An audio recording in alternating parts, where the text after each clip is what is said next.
My name is Eleanor Vance.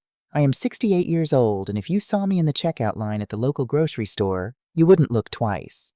You would see a woman with silver hair pulled back into a practical clasp, wearing a sensible beige cardigan, carefully organizing paper coupons before the cashier rings up her Folgers coffee and store-brand oatmeal. You would see my 1998 forest green Volvo station wagon parked in the lot, a car that I maintain with religious devotion because, as my late husband Henry used to say, a car is meant to get you from point A to point B, not to announce your arrival to the world. What you wouldn't see, and what I took great pains to ensure no one saw, was the reality of my financial existence. Henry and I were children of parents who had lived through hard times. We understood the value of a dollar in a way that seems entirely lost on the modern world. We didn't buy things to impress neighbors we didn't even like. Instead, 40 years ago, when Thomas was just a toddler, Henry and I took our meager savings and bought a massive tract of barren, undesirable land on the outskirts of a Texas town that nobody cared about. For decades, it was just dirt and scrub brush. We paid the modest property taxes every year and forgot about it. Then, 20 years ago, the suburban sprawl reached our dirt. That barren land suddenly sat directly in the path of a major commercial development. When we finally sold it to a real estate conglomerate, the sum was staggering. Millions. But Henry and I didn't upgrade our lifestyle. We didn't buy a mansion or luxury cars. We placed the money into a fiercely protected trust fund, heavily invested in boring, reliable index funds and municipal bonds. When Henry passed away 7 years ago from a sudden stroke, he left me not just with a broken heart, but with a fortress of financial security. I lived entirely off a fraction of the dividends. The principal remained untouched, growing quietly in the dark. I never told our son Thomas the true extent of this wealth.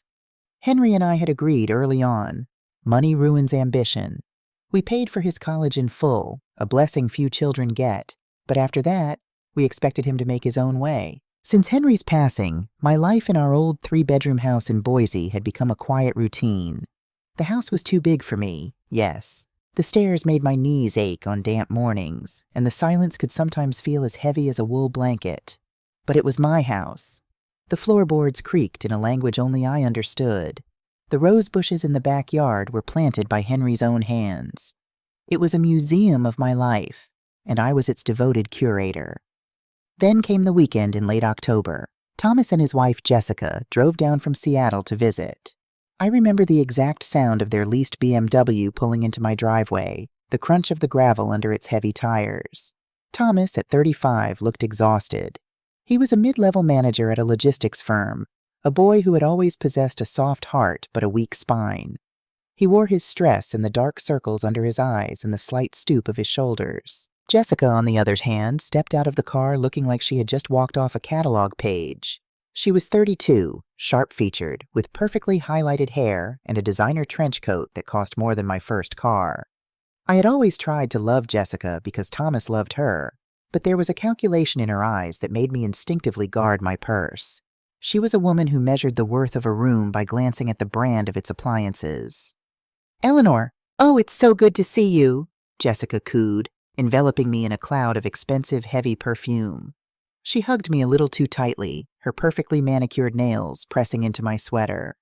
"Hi, Mom," Thomas said, offering a warm but weary smile as he carried their matching leather weekender bags inside. The visit started normally enough. I roasted a chicken, mashed potatoes the way Thomas liked, and we sat around the oak dining table. But I noticed the way Jessica kept looking around. Her eyes scanned the peeling wallpaper near the baseboards, the slight water stain on the ceiling from a leak fixed 3 years ago, the worn fabric of the sofa. It wasn't a look of nostalgia.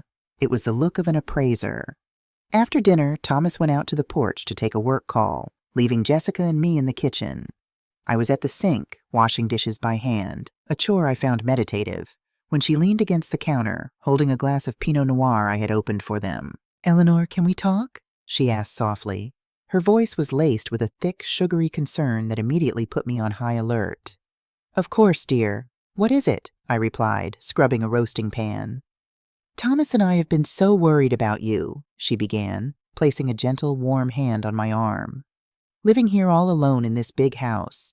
It's just not safe. What if you fall? What if the furnace goes out in the middle of winter? You're completely isolated. I bristled slightly but kept my voice even. I am perfectly fine, Jessica. The neighbors are lovely and I have my routines. I know you're strong, she said quickly, her eyes widening with manufactured empathy. But it breaks Thomas's heart. He loses sleep worrying about you. He feels like a terrible son being a whole state away. That hit a nerve. If there was one vulnerability I had, it was Thomas. The thought of causing my son distress was the one thing that could override my common sense. She took a sip of her wine and moved in for the kill. We have a proposal. We want you to come live with us in Seattle. We want a real, multi-generational home. We're actually looking at a beautiful house in a gated community in Bellevue.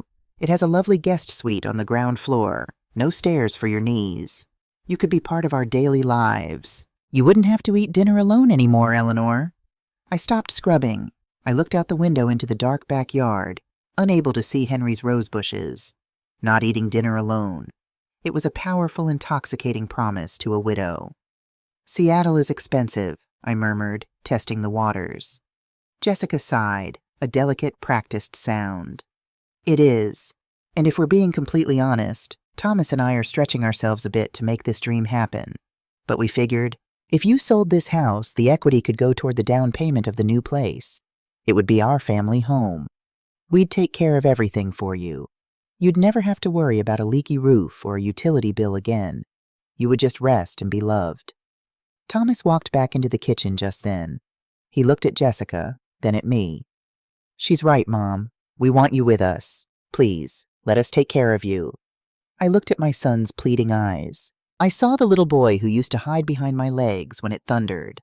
I saw a man asking his mother for help, disguised as an offer of salvation. The loneliness of the past 7 years suddenly felt like a physical weight pressing against my chest. I will think about it, I said quietly. Over the next month, the campaign was relentless. Jessica called me every other day. She sent me Zillow links to the beautiful house in Bellevue, pointing out the sunny bay window where I could put my knitting chair. She sent me pictures of Thomas looking stressed, followed by voice notes saying how much my presence would ease his burdens. They played me like a finely tuned instrument. They used my love, my isolation, and my maternal instinct against me. In mid-November, I finally broke. I called a local real estate agent and listed the Boise house. Because the market was hot, and because Henry and I had kept the bones of the house immaculate, it sold in less than 2 weeks to a young couple. The sale price was $480,000. When the closing date approached, Jessica called to excitedly offer the wire transfer details for their joint checking account. Just send the equity there, Eleanor, and we'll handle the closing on the Bellevue house next week, she chirped.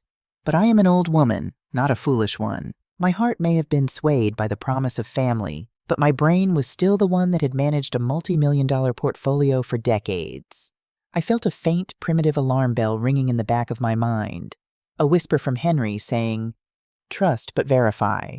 Instead of wiring the money to their account, I made a quiet phone call to my wealth manager, David, in New York. I instructed him to wire the exact amount of $480,000 from my trust fund directly to the Seattle Title Company to cover their down payment. Then I took the actual check from the sale of my Boise house and deposited it straight into the trust. On paper, Thomas and Jessica thought I had handed over every penny of my life savings. They thought I was arriving in Seattle with a few suitcases, some old furniture, and a completely empty bank account. They thought I was now entirely, utterly dependent on their goodwill. I packed up my life into boxes. I said goodbye to the creaking floorboards and the rose bushes. I climbed into the passenger seat of Thomas's BMW, leaving my trusty Volvo behind with a neighbor, and drove toward what I believed would be my final, peaceful chapter. I had no idea I was walking straight into a trap. The drive from Idaho to Washington State felt like crossing an invisible boundary line between the life I had known and a cold, uncertain frontier. When we finally pulled into the driveway of the Bellevue house, the Seattle sky was weeping a constant, dreary drizzle. The house itself was imposing. It was built in that modern farmhouse style that seems to have overtaken every wealthy suburb in America. Stark white board and batten siding, black window frames, and sharp, unforgiving angles. It looked less like a home and more like a photograph in an architectural magazine, a place designed to be looked at rather than lived in. I stepped out of the car, my knees stiff from the journey, and followed Thomas and Jessica to the massive custom-stained oak front door. When Jessica unlocked it and pushed it open, the air inside felt sterile. The floors were wide plank pale oak, the walls a cool, icy gray. There was no clutter, no framed family photos, no signs of actual human life. It smelled strongly of chemical citrus and new drywall.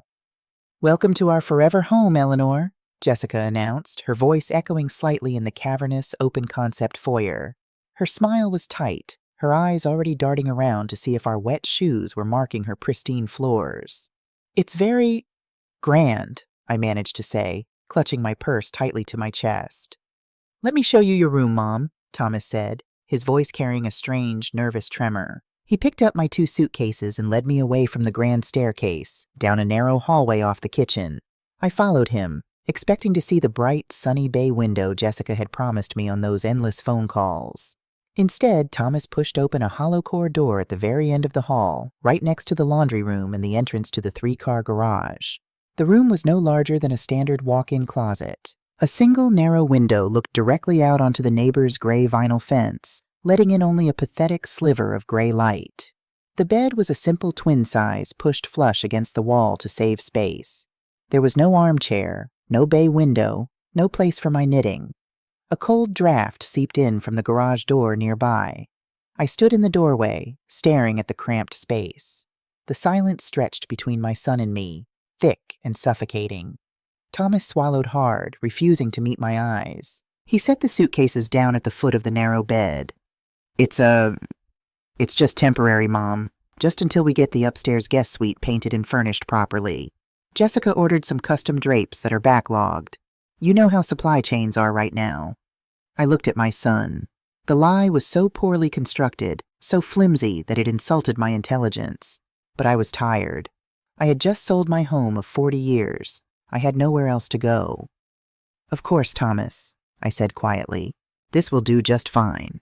He let out a breath he had been holding, gave me a quick, awkward pat on the shoulder, and practically fled the room. I sat on the edge of the twin bed. The mattress was thin and hard. I listened to the hum of the washing machine through the wall, and for the first time since Henry died, I felt truly, desperately alone. The transition from honored guest to burdensome intruder did not happen overnight. It was a slow, agonizing erosion, executed with the precision of a water droplet wearing away a stone. Jessica was a master of the velvet-gloved slap, the microaggression disguised as household management. It started in the kitchen. I am an early riser. It's a habit born from decades of getting Thomas ready for school and Henry off to work.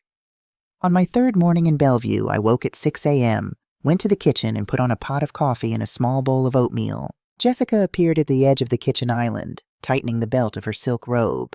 She didn't say good morning. Instead, she wrinkled her nose, staring at my saucepan. "Eleanor," she sighed, pinching the bridge of her nose as if enduring a terrible migraine. "The smell of boiled oats. It really travels in an open-concept house. It sinks right into the upholstery in the living room. And that coffee pot you brought from Idaho, it's so loud when it brews. Thomas and I are under a lot of stress with the new mortgage. We really need our sleep." "I'm sorry, Jessica," I said, my cheeks burning with a hot, humiliating flush. "I'll wait until you both are awake. Thank you. And actually, if you wouldn't mind just having yogurt or something cold in the mornings, it would just keep the house smelling fresh. I have clients over sometimes." By the 2nd week, my existence had been carefully boxed in. I was not allowed to adjust the thermostat, even when the Pacific Northwest dampness made my arthritic joints ache, because Jessica insisted the eco-friendly setting saved them money. I was told, with a tight, apologetic smile, to keep my bedroom door closed because my collection of vintage sweaters clashed with the minimalist aesthetic of the hallway. I began to shrink. I spent hours sitting on that hard twin bed, reading library books, trying to make myself as small and silent as possible. I felt like a ghost haunting a house I had paid for. And Thomas? Thomas was a ghost of a different sort. He threw himself into his work, leaving before I was allowed to make my coffee and returning long after Jessica had ordered takeout from expensive bistros. When he was home, he drank. He poured heavy glasses of scotch, stared at his phone, and pretended not to notice the tension humming in the air. One evening, after Jessica had publicly reprimanded me for putting a water glass on her marble countertop without a coaster, I cornered Thomas in the garage. "Thomas," I said, keeping my voice low. "This isn't working. She resents my presence. I feel like a prisoner in that little room." He wouldn't look at me. He busied himself rearranging a shelf of car washing supplies. "Mom, please, don't do this. She's very particular about her space. The move was stressful. Just give her time. Keep your head down, follow her rules, and it'll smooth out. You just have to try harder to fit in." Keep your head down. Try harder to fit in. He was asking me to endure my own erasure just to keep his marriage comfortable. He was choosing the path of least resistance, and I was the toll he was willing to pay. I walked back to my room, closed the hollow door, and wept. I wept for the son I had raised, who had grown into a man too cowardly to protect his own mother. The true nature of my nightmare, however, didn't reveal itself until a quiet, rainy Tuesday afternoon in early December. Jessica had left the house for a 2-hour Pilates class, followed by an appointment at a luxury salon. Thomas was at the office. I was alone in the quiet, echoing house. I walked out to the mailbox at the end of the long driveway. Among the glossy catalogs and utility bills was a thick, heavy manila envelope addressed to Jessica Vance. The return address caught my eye. Evergreen State Care Planners, Medicaid and Elder Transition Specialists. Usually I would never invade another person's privacy, but the word elder snagged in my mind like a fishhook. Given the tension in the house, a sudden cold paranoia washed over me. My hands trembling slightly, I took the envelope to the kitchen island. The flap was barely sealed. With a butter knife, I gently pried it open. I slid the contents out onto the pristine quartz countertop. First came a stack of glossy, depressing brochures. They were for nursing facilities around the state. Not the resort-like retirement communities with golf courses and swimming pools, but the grim, state-funded institutions. The places with linoleum floors, fluorescent lighting, and shared rooms. Shady Pines Care Center, Valley View Subacute Facility. Underneath the brochures was a printed email thread. I recognized Jessica's email address at the top. I pulled my reading glasses from the chain around my neck and began to read. The emails were exchanged between Jessica and a state care consultant named Barbara. From Jessica Vance. Date, November 3rd, 3 weeks before I sold my house. Subject, urgent. Placement for indigent mother-in-law. Hi, Barbara. As we discussed on the phone, my mother-in-law, Eleanor, will be moving to Washington State at the end of the month. She has recently sold her home in Idaho to help us with a down payment and will have 0 remaining liquid assets. She is completely financially dependent on us. Given her age, 68, and her lack of assets, I need to know the fastest timeline to get her qualified for Medicaid-subsidized long-term care. We can house her temporarily for a few weeks to establish state residency, but Thomas and I cannot sustain her here long-term. She is becoming a burden, and we need her transitioned to a state facility by mid-January at the latest. Can you confirm that since she gifted us the house money, she won't trigger the Medicaid 5-year look-back penalty if we claim financial hardship? I stopped reading. The air in the kitchen felt suddenly thin, as if the oxygen had been sucked out of the room. I had to grip the edge of the marble island to keep my knees from buckling. I read the date again. November 3rd. This wasn't a case of a living arrangement simply not working out. This wasn't a clash of personalities or a daughter-in-law who was just particular about her space. This was a premeditated trap. Jessica had never intended for me to live here. She had never intended for me to have the sunny bay window. The plan from the very beginning was to drain me of the equity in my Boise home, the money they desperately needed for this ostentatious house, and then discard me into a destitute, taxpayer-funded facility the moment the check cleared. They brought me here to strip me bare and throw me to the state. And Thomas? Did Thomas know? I stared at the paperwork, my heart hammering against my ribs. We can house her temporarily for a few weeks to establish state residency. She is becoming a burden. I thought about Thomas looking at the floor in the hallway. I thought about him telling me to keep my head down. He knew. He had to know. Perhaps he hadn't engineered the plan, but he had stood by and let his wife lead his mother to the slaughterhouse. He had traded his mother's dignity for a down payment on a house he couldn't afford. A profound, shattering grief tore through me. It was a physical pain, sharp and agonizing, mourning the complete loss of the family I thought I had. I stood in that cold kitchen for a long time, letting the tears fall hot and silent down my wrinkled cheeks. But then something remarkable happened. The grief burned itself out, leaving behind nothing but cold, gray ash. And from that ash, a different emotion began to rise. It wasn't sorrow. It wasn't even anger. Not the chaotic, screaming kind. It was absolute, crystalline clarity. I was 68 years old. I had survived the loss of the love of my life. I had managed a quiet empire for 2 decades. I was Eleanor Vance, and I had a trust fund worth over $8 million sitting untouched in a New York bank. Jessica thought she had outsmarted a naive, penniless old widow. She thought I was a helpless bird locked in her cage. She didn't realize she had just locked herself in a cage with a lioness. I carefully folded the emails and the brochures. I took my phone from my pocket and took clear, high-resolution photographs of every single page. Then I placed the papers back into the manila envelope, sealed it precisely the way I had found it, and returned it to the stack of mail on the entryway table. I walked back to my cramped, cold room. I sat on the hard twin bed. I didn't read my library book. I didn't knit. I sat perfectly still, listening to the rain beat against the small window, and I began to plan. The game had changed, and Jessica Vance was going to learn a very hard lesson about the women of my generation. We might look soft, we might stay quiet, but we never, ever forget how to survive. The 3 weeks leading up to Thanksgiving were a masterclass in acting.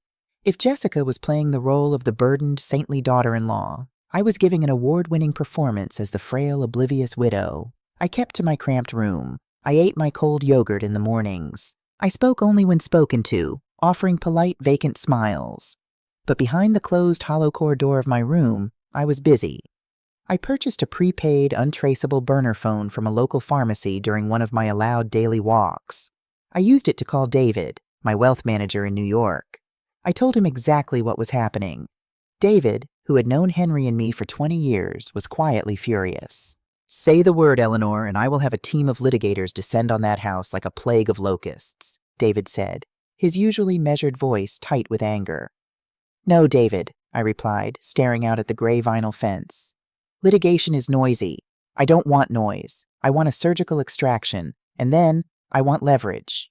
First, I need you to find me a place to live. Not a hotel, a luxury, fully furnished executive apartment in downtown Seattle, a place with impenetrable security." "Done," he said. "What else?" "I need you to arrange for a private car service to be on standby for the evening of Thanksgiving. And David, I need you to start looking into the mortgage on Thomas and Jessica's house. I want to know exactly who holds the paper, and I want to know if there are any secondary loans or lines of credit. Look deep." With my safety net quietly unfurling beneath me, I simply waited. The air in the house grew tighter, thicker, like the barometric drop before a violent storm. Jessica was increasingly erratic. She was spending money recklessly. Boxes from Nordstrom and Neiman Marcus arrived daily, while simultaneously complaining loudly to Thomas about the cost of groceries and the financial drain of my presence. I knew what she was doing. She was building the narrative. She was setting the stage to justify my eviction to Thomas and to the world. Thanksgiving Day arrived in a typical Seattle fashion, a biting, bone-chilling sleet falling from a bruised purple sky. Jessica had invited 2 other couples from Thomas's firm. They were younger, childless, and dressed in the kind of expensive, understated casual wear that costs thousands of dollars to look effortless. The dining table was set with brand-new, minimalist stoneware and towering, obstructive floral centerpieces that made conversation across the table nearly impossible. I wore my good navy wool dress and a string of Henry's pearls. I sat at the far end of the table, deliberately placed near the kitchen swing door, effectively treating me as an afterthought. The wine flowed heavily. Jessica, who had barely touched her own meticulously plated artisanal turkey, was on her 4th glass of an aggressive California Cabernet. Her laughter was too loud, her movements slightly uncoordinated. As the evening wore on, the conversation shifted to the housing market, inflation, and the crushing burden on millennials. Jessica leaned forward, resting her elbows on the table, her eyes glittering with a toxic mixture of alcohol and malice. "It really is impossible," she sighed dramatically, looking around at her friends. "I mean, look at Thomas and me. We're practically drowning. It's hard enough maintaining a lifestyle in this economy, but when you suddenly find yourself financially entirely responsible for an aging parent." She let the sentence trail off, gesturing vaguely in my direction with her wine glass. The other couples shifted uncomfortably in their seats, casting pitying, awkward glances at me. Thomas stared intensely at his half-eaten mashed potatoes, his jaw clenched tight. "It's a sacrifice, of course," Jessica continued, her voice rising to ensure everyone heard her martyrdom. "We had to drain our own savings, delay our plans for children, just to provide a roof over Eleanor's head. It's a huge financial drain. But family first, even when they have absolutely nothing left to contribute." The room went dead silent. The disrespect was so blatant, so aggressively public, that it demanded a response. I set my heavy linen napkins softly onto the table. I looked down the length of the expensive wood, past the towering flowers, and met Jessica's blurry, challenging gaze. My voice, when I spoke, was the quietest sound in the room, yet it cut through the tension like a scalpel.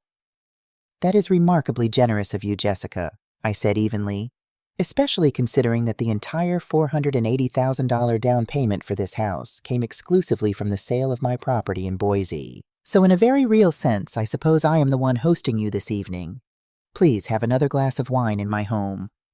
Someone at the table actually gasped. One of Thomas's colleagues choked on his water. Jessica's face drained of color, then violently flushed a mottled, ugly red. The mask had not just slipped, it had shattered into 1,000 jagged pieces.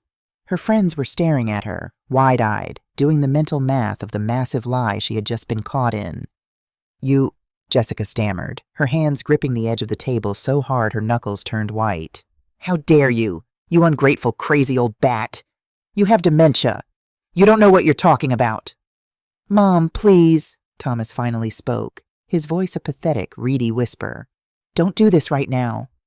"Thomas!" Jessica shrieked, standing up so violently her chair tipped backward and crashed onto the oak floor. "Get her out! I want her out of my house right now. She is insane. She is toxic. She is ruining Thanksgiving." The guests, recognizing a nuclear meltdown, scrambled to their feet, offering hasty, terrified apologies as they grabbed their coats and practically ran for the front door. Within 2 minutes, the house was empty except for the three of us. Jessica was hyperventilating, pacing the length of the dining room. "Get your things," she hissed at me, her eyes manic. "You are not sleeping in this house tonight. You are leaving. Now." "It is 34 degrees and sleeting outside, Jessica," I stated calmly, remaining seated. "I am a 68-year-old woman. Where exactly would you like me to go at 9 o'clock at night?" "I don't care. Go to a homeless shelter. Go sit at a bus stop. You are a dangerous, manipulative liar and you are trespassing." I turned my head and looked at my son. Thomas was standing by the kitchen island, his hands buried deep in his pockets. He looked like a man watching a car crash, paralyzed by the horror of it, yet entirely unwilling to step onto the road to help. "Thomas," I said. My voice broke, just a fraction. It was the only crack in my armor all night. "Are you going to let your wife throw your mother out into the freezing rain?" Thomas looked at the floor. He swallowed hard. A tear slipped down his cheek, but he did not move toward me. He walked to the entryway closet, pulled out my heavy wool winter coat, and walked back to the dining room. He held it out to me, his hands shaking. "I'm sorry, Mom," he whispered, his voice cracking. It's her house, too. I can't stop her. Please, just go. I'll pay for a motel for a few nights until we figure out the state facility." That was it. That was the moment my son died to me. The boy I had raised, the boy Henry had loved, was gone, replaced by this hollow, terrified shell of a man who would hand his mother her coat to survive a freezing night rather than stand up to his abuser. I stood up. I didn't snatch the coat. I took it from him with agonizing slowness, slipping my arms into the sleeves, buttoning it up to my chin. "You don't need to pay for a motel, Thomas," I said, my voice now devoid of any warmth, any motherly affection. "Keep your money. It seems you need it far more than I do." I walked back to my cramped room and retrieved my small leather overnight bag, which I had secretly packed 3 days ago. I slung my leather purse over my shoulder and walked back out to the foyer. As I reached for the front doorknob, Jessica suddenly lunged forward. She grabbed the strap of my purse, her manicured nails digging into the leather. "Oh, no, you don't," she snarled, her breath smelling of stale wine. "You are not in your right mind. You have dementia. You're a danger to yourself. I am keeping your purse and your ID for your own protection until the state takes custody of you." "Let go of my bag, Jessica," I commanded, my voice dropping an octave. carrying the icy authority of a woman who had managed boardrooms full of arrogant men. "Thomas, call 911, she screamed, wrestling with the strap. "Tell them an elderly woman with severe dementia has broken into our house and is becoming violent. Tell them she's a danger." Thomas, entirely broken, actually pulled out his phone and dialed. I didn't panic. I didn't pull back or engage in a tug-of-war like a common brawler. I simply let the strap slide off my shoulder, letting Jessica stumble backward with the heavy purse clutched to her chest like a prize. "Keep it," I said coldly. "The wallet inside is empty. I moved my identification and my credit cards to my coat pocket an hour ago." Her face fell, twisting into a mask of pure, frustrated hatred. 10 minutes later, the flashing red and blue lights of a Bellevue police cruiser cut through the sleet, illuminating the austere white siding of the house. 2 officers stepped up to the porch, their rain slickers gleaming. Jessica threw open the door before they could knock. She immediately launched into a hysterical, sobbing performance. "Officers, thank God you're here. My mother-in-law, she's not well. She has severe dementia. She's been having delusions about money. She's hostile, and she's trying to wander out into the freezing rain. We've been trying to keep her safe, but she's out of control." The older of the 2 officers, a burly man with a graying mustache, stepped inside, taking in the chaotic scene.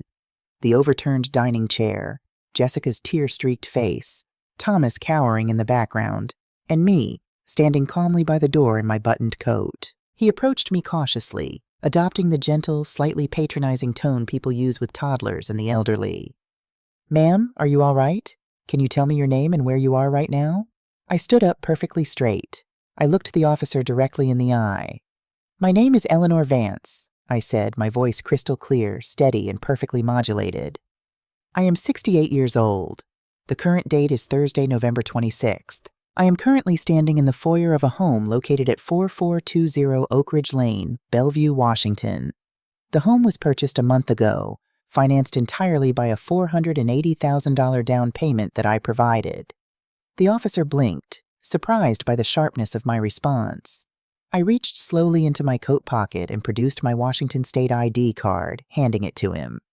"As you can see, officer, I am entirely lucid. I am not a danger to myself or anyone else. I am simply a guest who has just been verbally abused and illegally evicted by my daughter-in-law." "She's lying! She's crazy!" Jessica screamed from the hallway.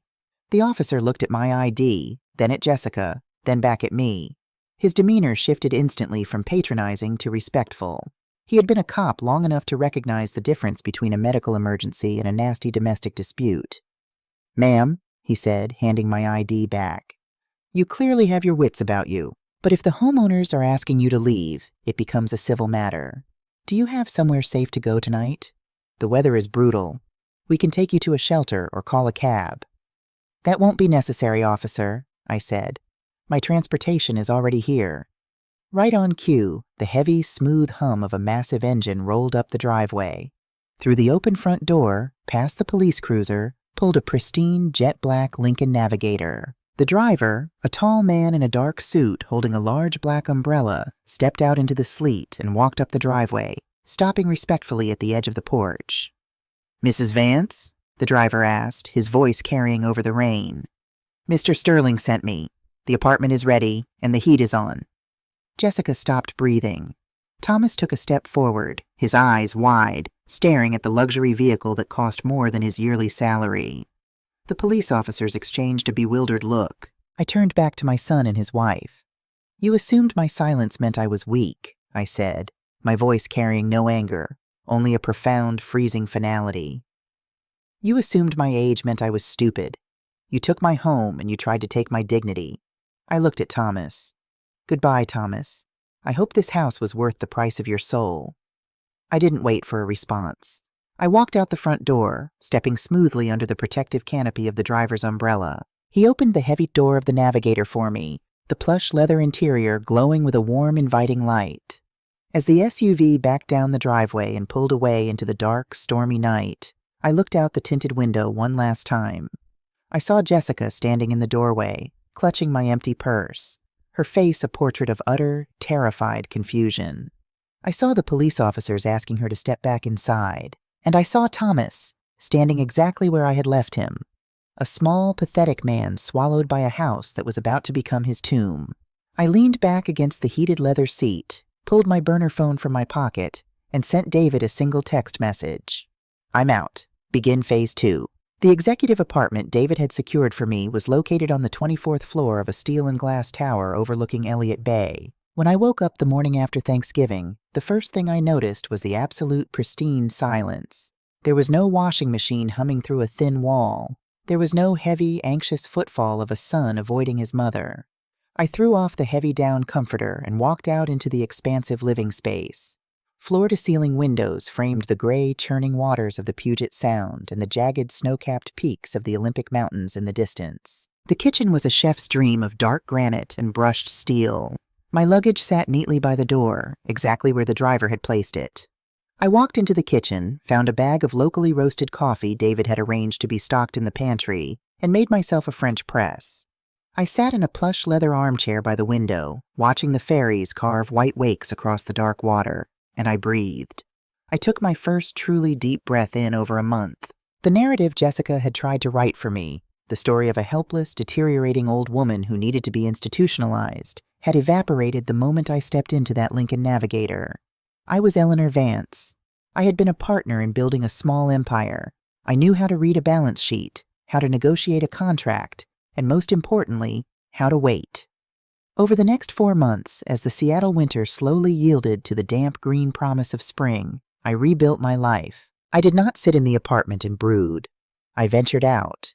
I joined a botanical society. I became a regular at a quiet upscale cafe near Pike Place Market, where the barista knew my order and asked about my day. I reconnected with old friends from Boise over long phone calls, telling them I had decided to try city living for a while. I did not mention Thomas or Jessica. To speak of them felt like giving them a power they no longer deserved. But while I was cultivating peace in my daily life, David was executing phase 2 with the cold, mechanical precision of a seasoned wealth manager. In late March, David flew out from New York. We met for lunch at a private dining club downtown. He ordered a scotch. I ordered a sparkling water with lime. He opened his slim leather briefcase and slid a thick manila folder across the linen tablecloth. You were right, Eleanor, David said, his voice low, his eyes glinting with a mixture of professional satisfaction and personal disgust. They weren't just stretching their budget. They were building a house of cards in a hurricane. I opened the folder. It was a comprehensive financial dossier, legally obtained through public records, credit checks, and David's extensive network of banking contacts. Walk me through it, I said, putting on my reading glasses.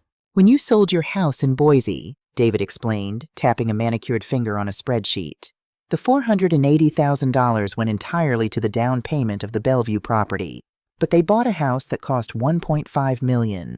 Thomas's salary at the logistics firm is respectable, but it's not Bellevue Mansion respectable. And Jessica's spending habits are pathological. He flipped to the next page. She has maxed out 4 premium credit cards, designer clothes, high-end furniture, spa memberships. To afford the monthly mortgage payments and the property taxes, Thomas was quietly draining his 401k, taking the early withdrawal penalties, but that well dried up in January.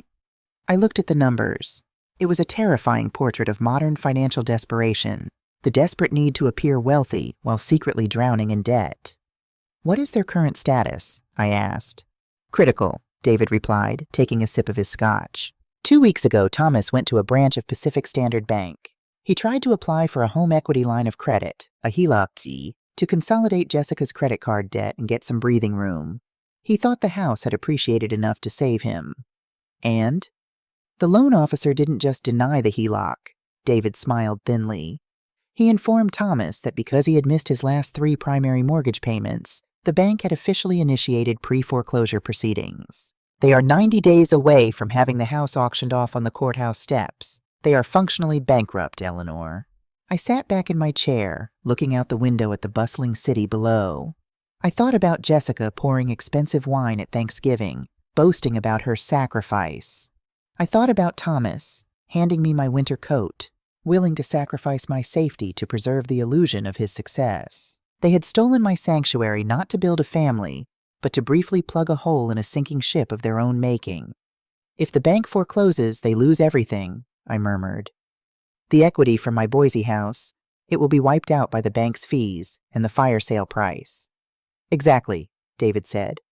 Unless, of course, the bank's debt is satisfied. I looked at David.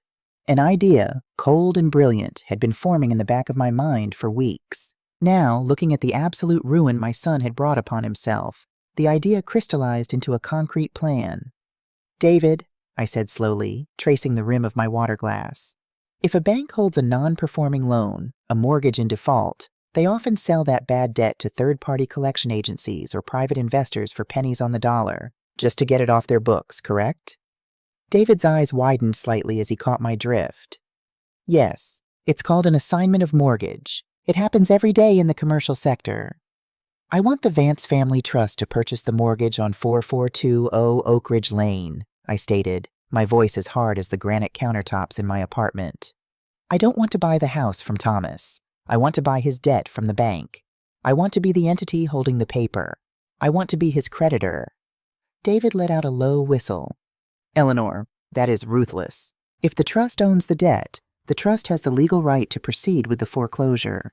You would literally be his landlord and his executioner. I am not an executioner, I corrected him smoothly. I am simply protecting the initial investment I made with the Boise funds. It is a strictly business decision. David nodded, a slow smile spreading across his face. I can make the calls tomorrow. Pacific Standard will be thrilled to offload a defaulting jumbo loan. We can buy the paper for a discount. Good, but there is one more thing, I said. Pulling out my iPad and opening a real estate app, I turned the screen toward him. It was a listing for a house on Oak Ridge Lane in Bellevue. It wasn't a modern farmhouse. It was a charming, single-story, mid-century brick ranch with a meticulously landscaped garden and a wide, welcoming front porch. This property went on the market yesterday, I said. It is an estate sale. The owner passed away. It is being offered for $1.2 million, as is. David squinted at the screen, then looked at the address. He looked up at me, his jaw slightly slack. Eleanor, this address, 4421 Oak Ridge Lane. This is directly across the street from Thomas and Jessica, I finished for him. Right across their pristine, eco-friendly front lawn. I want to buy it, David. Cash offer, 20% over asking, no contingencies, 14-day closing. Use the trust. Keep my name off the public deed until the paperwork is finalized. David stared at me for a long moment, completely speechless. Then he let out a bark of genuine laughter. He closed his briefcase and signaled for the check. Eleanor Vance, he said, shaking his head in profound respect. Henry always said you were the dangerous one in the family. I will have the cash offer submitted within the hour, and I will begin negotiating the acquisition of your son's mortgage. The next month was a whirlwind of legal maneuvers executed with absolute secrecy. My cash offer on the brick ranch across the street was accepted immediately. The closing was swift and silent. Meanwhile, David's team of corporate lawyers approached Pacific Standard Bank. Through a shell corporation managed by the trust, we purchased the non-performing loan on Thomas's house. By the first week of May, the trap had been fully set. I hired a premium moving company to transfer a few carefully selected antique pieces from a storage unit I had kept, along with new high-end furniture I had purchased for the Bellevue Ranch. I did not move in immediately. I waited for the perfect day. I chose a Tuesday. I knew Jessica's schedule. Tuesdays were her days for self-care. A morning at the country club she was desperately trying not to get kicked out of for unpaid dues, followed by an afternoon of shopping she could no longer afford. Thomas would be at the office, sweating through another day of avoiding calls from debt collectors. I arrived at 4421 Oak Ridge Lane at 10 in the morning. The spring air was crisp, the sky a brilliant cloudless blue. The movers were efficient, carrying my mahogany dining table and my vintage velvet reading chairs into the beautiful sunlit rooms of my new home. I walked out onto my wide front porch and leaned against the sturdy brick column. I looked across the quiet, manicured street. There it was, 4420 Oak Ridge Lane, the stark white modern farmhouse. It looked different to me now. It didn't look grand or intimidating. It looked hollow. The lawn was slightly overgrown because Thomas had fired the landscaping service to save money. The massive oak front door, the one Jessica had guarded so fiercely, now belonged to me.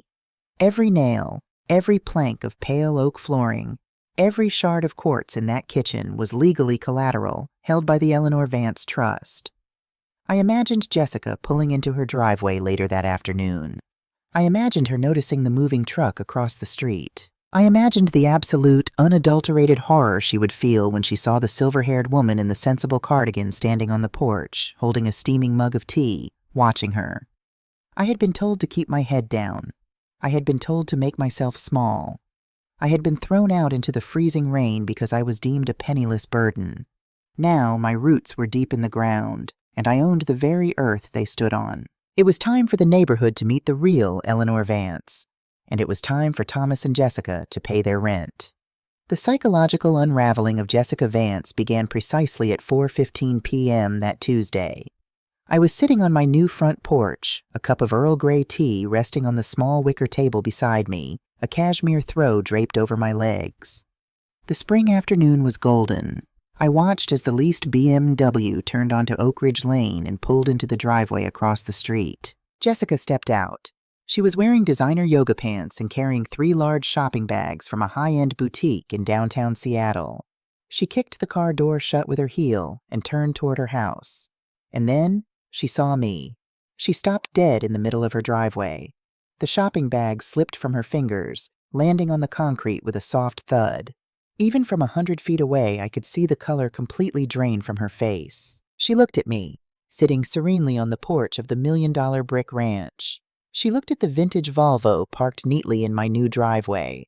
She looked back at me. I did not wave. I did not smile. I simply raised my teacup a fraction of an inch in a silent, freezing toast and took a sip. Jessica practically scrambled up her front steps, fumbling blindly with her keys, her hands shaking so violently she dropped them twice before finally plunging into her house and slamming the heavy oak door behind her. I could almost hear the frantic, screaming phone call to Thomas from across the street.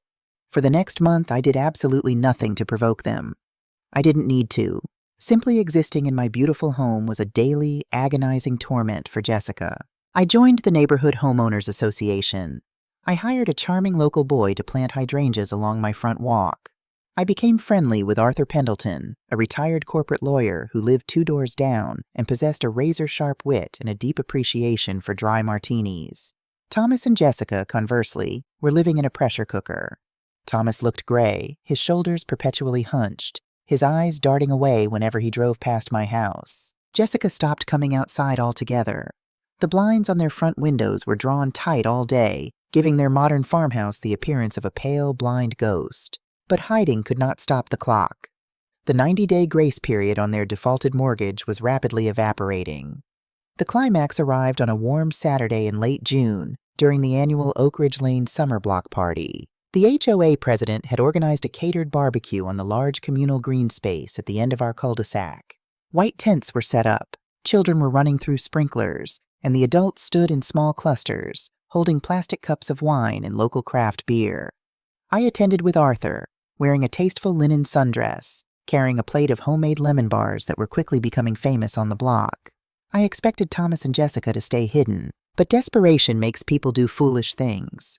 Jessica, perhaps fueled by a need to reclaim her crumbling social standing, arrived halfway through the afternoon, dragging Thomas behind her. She had dressed aggressively, a stark white designer jumpsuit, her hair perfectly blown out, a rigid, unnatural smile plastered on her face. She immediately began working the crowd, laughing too loudly, touching her neighbor's arms, desperately projecting an image of effortless wealth and stability. Arthur leaned toward me, taking a sip of his beer. "She looks like a woman tap dancing on a landmine, Eleanor," he murmured astutely. I watched as Jessica slowly maneuvered her way toward the center of the gathering, where the HOA board members were standing. She knew I was there. I could see her eyes tracking me. She was preparing a preemptive strike, hoping to publicly humiliate me and paint me as a deranged stalker before I could expose her. "It's just been so stressful," I heard Jessica say loudly to a group of neighbors, her voice designed to carry. The chatter around her died down. "You know, Thomas and I are all about family, but sometimes you have to draw boundaries for your own safety." Several neighbors exchanged uncomfortable glances. Arthur raised an eyebrow at me. "It's terrible when mental decline makes people aggressive," Jessica continued, playing the tragic victim to the hilt. She gestured vaguely in my direction. We had to ask Thomas's mother to leave our home last Thanksgiving. She was having severe delusions, becoming violent. We offered to put her in a wonderful facility, but she ran off. And now, now she's inexplicably bought the house across the street to harass us. It's a nightmare. We're actually speaking to our lawyers about a restraining order. A heavy, awkward silence fell over the green space. People looked at me, then back at Jessica, unsure of what to do with this horrific public airing of family laundry. Thomas was staring at the grass, looking like he wanted the earth to open up and swallow him whole. It was time. I handed my plate of lemon bars to Arthur. I smoothed the skirt of my linen dress, stepped out from the shade of the tent, and walked directly into the center of the crowd. The neighbors parted for me like the Red Sea. I stopped 6 feet from Jessica. She lifted her chin, trying to maintain her defiant glare, but I could see the pulse jumping erratically in her neck. "Hello, Jessica." "Hello, Thomas," I said smoothly. My voice was calm, carrying no anger, only the heavy, undeniable weight of absolute authority. "Don't speak to me," Jessica snapped, her voice trembling. "Everyone knows you're unwell, Eleanor. Go back to your house before I call the police again." "I'm perfectly well," I replied to the crowd, offering a warm, reassuring smile to my neighbors. "And I apologize for this public disturbance. However, since my daughter-in-law has decided to discuss my mental health and my finances in a public forum, I feel it is only fair to correct the public record."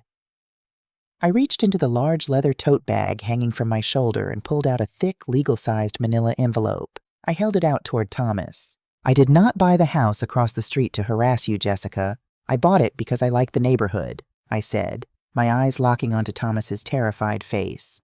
"However, there is another piece of property on this street that I have recently acquired an interest in." Thomas didn't move. His hands were glued to his sides. "Take it, Thomas," I said quietly.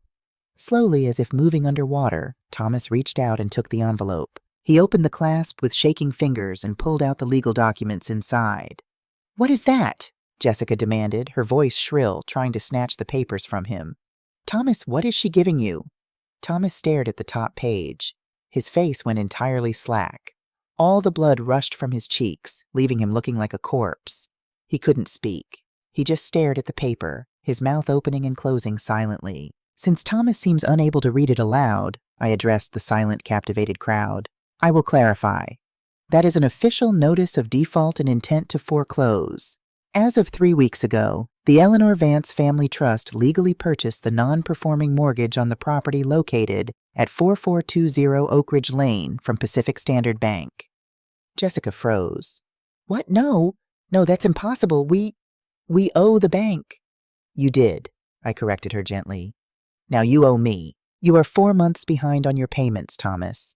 You drained your retirement accounts to fund a lifestyle you could not afford, and when you ran out of money, you tried to steal my life savings by tricking me into selling my home, intending to dump me in a state-run Medicaid ward the moment the check cleared." A collective gasp rippled through the neighbors. Arthur Pendleton let out a low whistle. "You lied!" Jessica screamed, pointing a manicured finger at me, her face contorted in absolute rage. "You told us you were broke. You set us up." "I never said I was broke, Jessica," I replied, my voice dropping to a freezing whisper. "You assumed I was broke because I don't wear my bank account on my sleeve. You saw an old woman in a sensible car and assumed I was prey. But I am not prey. I am your creditor, and your 90-day grace period expired yesterday." Jessica looked wildly around at the crowd. She saw no sympathy, no pity. She saw only the disgusted, judging eyes of the wealthy neighbors she had spent months trying to impress. Her carefully constructed facade of superiority had been nuked from orbit. She had been exposed not just as a fraud, but as an elder abuser. She turned on Thomas, her face twisted in a vicious sneer. "Do something! Defend me! This is your mother!" Thomas finally looked up from the papers. He looked at the wife he had compromised his soul to keep, and then he looked at me. The absolute ruin of his life finally crashed down upon him. "It's over, Jess," Thomas choked out, dropping the foreclosure notice onto the grass. "We're done. We have nothing." Jessica let out a sound that was half scream, half sob. She turned and sprinted away from the gathering, her white heels sinking into the grass, fleeing back to the dark, empty house she no longer owned. The block party slowly dissolved after that. People murmured their support to me, their eyes wide with newfound respect, before drifting back to their own homes. Arthur walked me back to my porch, poured me a fresh cup of tea, and patted my hand before leaving me to the quiet of the evening. 3 weeks later, the moving truck returned to the house across the street. But this time, it was to pack Jessica's things. The neighborhood gossip mill confirmed that she had filed for divorce, furious that Thomas was no longer a viable meal ticket, and had moved into a cramped apartment downtown. Thomas stayed behind, living out his final days in the empty house before the formal eviction took effect. On a rainy Tuesday evening, exactly 8 months after that terrible Thanksgiving night, my doorbell rang. I opened it to find Thomas standing on my porch. He looked 10 years older. He was wearing a cheap, wrinkled suit. He carried a single cardboard box containing a few personal items. "Hi, Mom," he said, his voice raw and exhausted. "Hello, Thomas." I did not invite him in. I stood in the doorway, the warm light of my foyer casting long shadows across the porch. Your lawyers, they finalized the deed in lieu of foreclosure today," he said, staring at his shoes. "I'm handing over the keys. The house is yours. Completely." "I know," I said. "I received the email from David this afternoon." Thomas swallowed hard, his Adam's apple bobbing. He finally looked up into my eyes. "Mom, I am so sorry. For everything. For Jessica. For what I let her do to you. I was weak. I was terrified of losing her, and I lost myself instead. I have nothing left. No wife, no house, no savings. I'm moving into a motel tonight." He paused, a desperate, pathetic hope flickering in his eyes. He was waiting for the mother in me to override the businesswoman. He was waiting for me to open the door, take his box, and tell him he could sleep in my spare room. He was waiting for the bailout. I looked at my son. I felt the sharp, aching sting of a mother's grief, mourning the little boy he used to be. But the woman I was now, the woman forged in the fire of his betrayal, knew that saving him would only destroy him further. "I forgive you, Thomas," I said quietly, and I meant it. The anger had burned away months ago. But forgiveness does not mean freedom from consequences. I reached to the console table inside my door and picked up a crisp blue legal folder. I handed it to him. "What is this?" he asked, his hands shaking as he took it. "It is a copy of my last will and testament, updated and finalized last week," I explained. "I want you to have a copy so there are no surprises and no false hopes when I am gone." Thomas opened the folder. He read the first page, his eyes scanning the legal jargon until he hit the core provision. His breath hitched. You're leaving everything to the Elder Care Defense Fund?" he whispered. "The entire trust. Millions. Every penny," I confirmed, my voice steady. "They are an organization that provides free legal aid to vulnerable seniors who are targeted by predatory relatives. I thought it was a fitting legacy." "But Mom," Thomas looked up, his eyes filling with tears. "I'm your son. I'm your only family.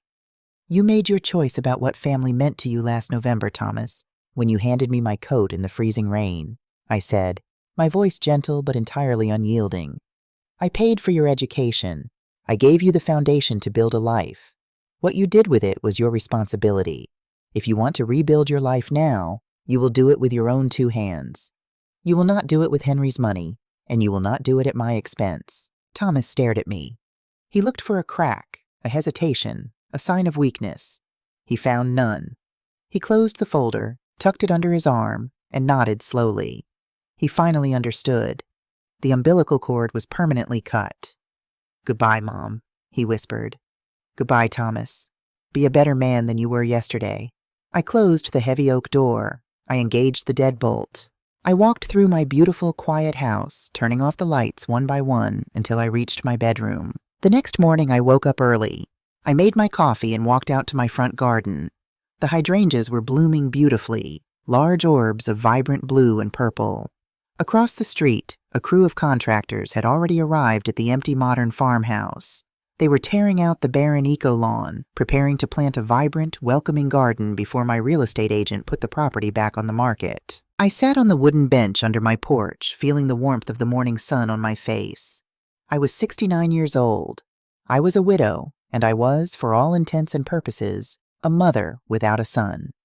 Yet as I sipped my coffee and listened to the birds singing in the old oak trees, I realized I had never felt more alive, more secure, or more entirely powerfully myself. I had protected my sanctuary. I had defended my peace. I am Eleanor Vance, and my house is built on very solid ground.